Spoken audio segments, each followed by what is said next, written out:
সম্মানিত দর্শক, রাজনীতিতে কিছু অস্বাভাবিক ঘটনা ঘটে চলছে।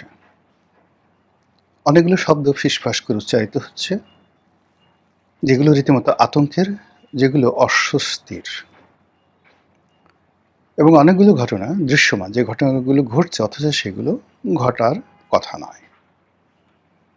সরকারের বয়স মাত্র ২ মাস, এবং সঙ্গত কারণে এই ২ মাসে তাদের জীবনে অনেকগুলো অস্বাভাবিক ঘটনা ঘটে গেছে।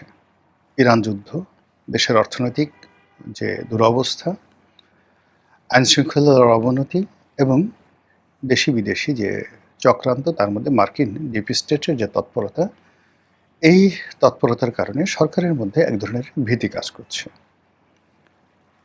২ নম্বর হলো যে গত ১৮ মাসে পর্দার আড়ালে যে সকল ঘটনা ঘটেছে এবং বিএনপির সঙ্গে যে সকল কাণ্ড ঘটানো হয়েছে, বলতে গেলে বিএনপিকে নাকে দড়ি দিয়ে ইনুস জামানাতে ১৮টি মাস যেভাবে ঘোরানো হয়েছে, যেভাবে তাদেরকে অপমান এবং অপদস্থ করা হয়েছে, তার আগে শেখ হাসিনার জামানাতে ১৭টি বছর ধরে যে নির্মমতা এবং নৃশংসতা চালানো হয়েছে, ফলে তাদের যে আত্মবিশ্বাস, তাদের যে কাজ করার প্রেরণা, চিন্তা করার ক্ষমতা, এবং একটা রাষ্ট্রকে নেতৃত্ব দেওয়ার জন্য যে সাহস এবং শক্তি দরকার, সেটি যথেষ্ট ঘাটতি তাদের আছে। এবং এটা রিবিল্ড করা, নতুন করে এগুলো গড়ে তোলার জন্য যে অনুকূল পরিবেশ দরকার, সেই অনুকূল পরিবেশটি হঠাৎ করে প্রতিকূল হয়ে পড়েছে। কেন প্রতিকূল হয়ে পড়েছে, কিভাবে হয়েছে, সেই বিষয়গুলো বলবো। তার আগে আপনাদের সামনে কতগুলো বাস্তব চিত্র তুলে ধরি। যেমন ধরুন, অল অন এ সাডেন, কোনো কথা নাই বার্তা নেই, আমাদের পররাষ্ট্রমন্ত্রী ভারত গেলেন। কেন গেলেন, কি কারণে গেলেন, এটা কোনো সুনির্দিষ্ট এজেন্ডা না থাকলেও বাংলাদেশের কাছে ছিল একরাশ আশা এবং আকাঙ্ক্ষা।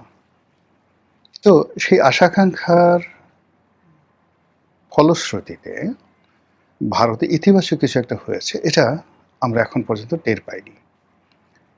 নরমালি পররাষ্ট্রমন্ত্রী গেছেন, তার সঙ্গে অজিত দোভালের বৈঠক হওয়ার কথা, তার সঙ্গে জয়শঙ্করের যে বৈঠক, সেই বৈঠকে কিছু অমীমাংসিত বিষয়ের ব্যাপারে মীমাংসা হওয়ার কথা।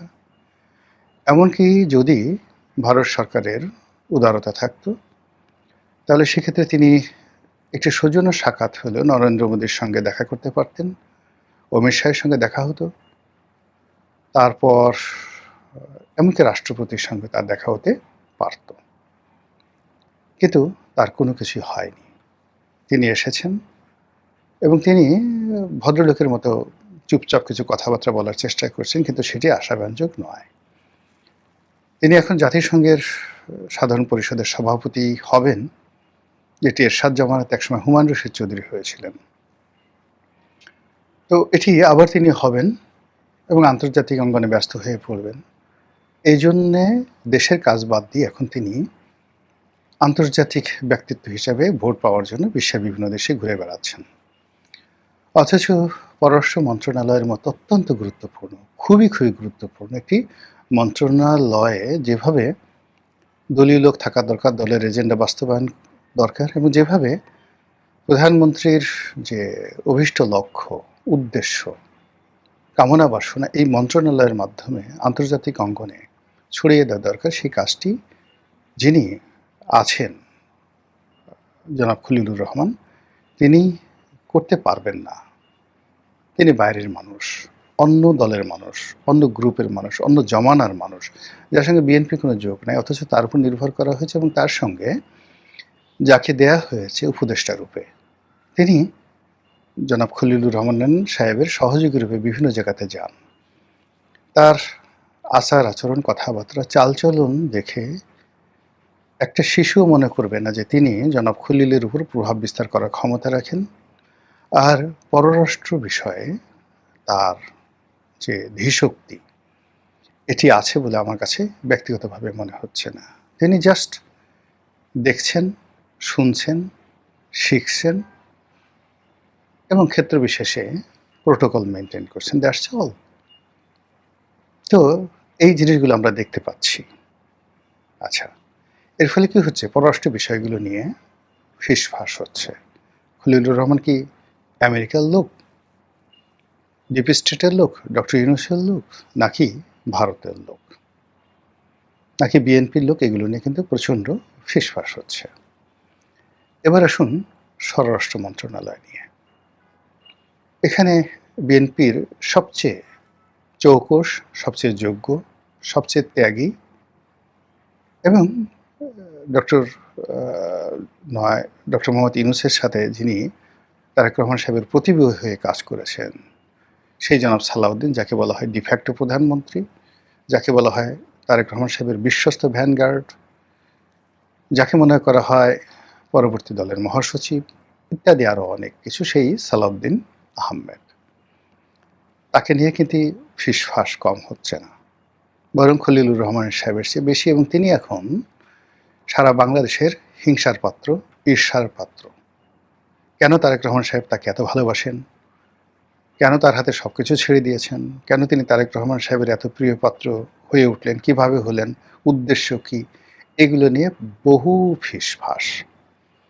তার যারা শত্রু, তারা কেউ তাকে সালাউদ্দিন বলছেন, কেউ তাকে শিলং সালাউদ্দিন বলছেন, কেউ তাকে যাকে বলা হয় এস আলমের প্রতিনিধি বলার চেষ্টা করছেন, এবং তাকে ছোট করার জন্য তার প্রতিপক্ষ, তার শত্রু যারা আছে, এমন কোনো কর্ম নাই যেগুলো প্রকাশ্যে এবং গোপনে করছেন না। ফলে এই মানুষটি তার সমস্ত যোগ্যতা, অভিজ্ঞতা, সততা কিংবা অন্য যে সকল গুণাবলী রয়েছে, সবগুলোকে তিনি রীতিমতো একেবারে পটেটো, মানে যাকে বলা হয় চিপস, আলু ভাজি করে ফেলেছেন, অথবা আলু ভর্তা বানিয়ে ফেলেছেন। তার মুখে হাসি নেই। তার যে ইমেজ, এটিকে এনলাইটেন করার জন্য একটা ফেসবুক পেজে তাকে জাস্ট অভিনয় করানো হয়েছে। তিনি একবার পাঞ্জাবি পরেছেন, সমুদ্রের তীরে হাসছেন, তারপরে নেপথ্যে গান বাজছে, তিনি হাত নাড়ছেন, পিছন থেকে যে লাইট অ্যান্ড সাউন্ড আসছে, দেখে মনে হয় যে তিনি দেবদূত। কিন্তু প্রতিপক্ষ, বিশেষ করে জামাত শিবিরের যারা লোকজন আছে, তারা তাকে নিয়ে যে সকল কুৎসা রটনা করছে, সেটার পরিমাণটা বেশি হচ্ছে, ফুসফাস হচ্ছে, এবং যে সকল ফুসফাস হচ্ছে সেটা সরকারের জন্য, তার জন্য, তারেক রহমান সাহেবের জন্য ভালো কোনো খবর না। মানুষ প্রশ্ন করছে, ফিসফাস করছে যে সেনাবাহিনী কেন এখনো ব্যারাকে ফিরে এলো না, সেনাবাহিনীর কতদিন থাকবে, এই সরকারের উপরে জেনারেল ওয়াকারের ক্ষমতা কতটুকু আছে, ক্যান্টনমেন্টের ক্ষমতা কতটুকু আছে। যেহেতু এগুলো স্পর্শকাতর বিষয়, এগুলো নিয়ে কিন্তু ফিসফাস হচ্ছে। আপনি সেই ফিসফাস বন্ধ করতে পারবেন না।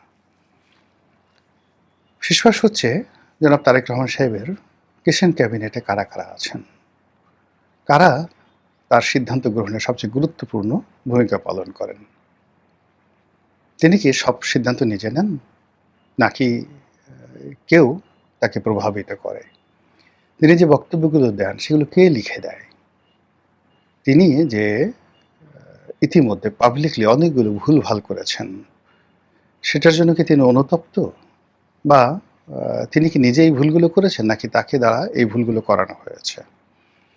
এগুলোর ব্যাপারে তিনি কি সচেতন, ইত্যাদি ইত্যাদি নানা রকম প্রশ্ন।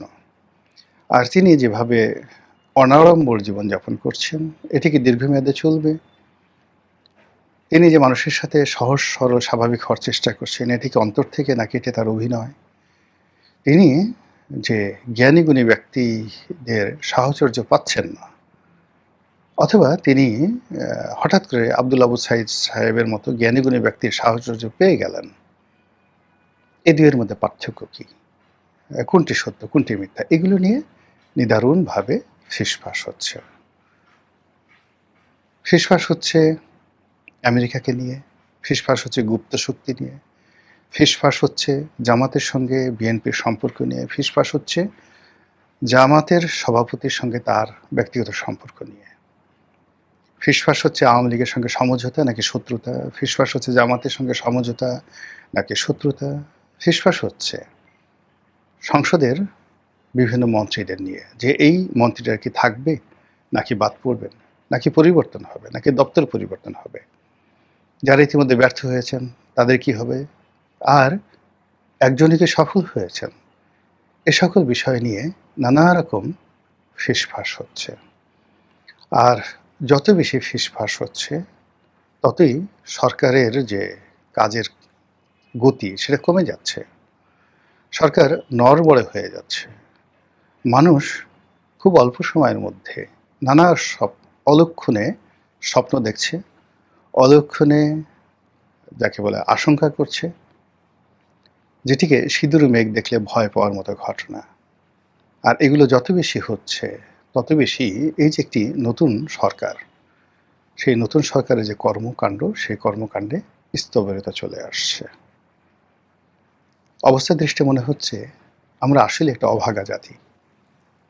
নানা রকম প্রাকৃতিক দুর্যোগ, নানা রকম দেশি চক্রান্ত এবং আমাদের সমাজে দক্ষ অভিজ্ঞ লোকদের অভাবের কারণে আমরা হাজার হাজার বছর ধরে নিজেরা মারামারি করি, কখনো বিদেশিদের দ্বারা আক্রান্ত হই এবং আমাদের শ্রমের ফসল প্রায় বেশিরভাগ ক্ষেত্রেই বন্যার জলে ভেসে যায়।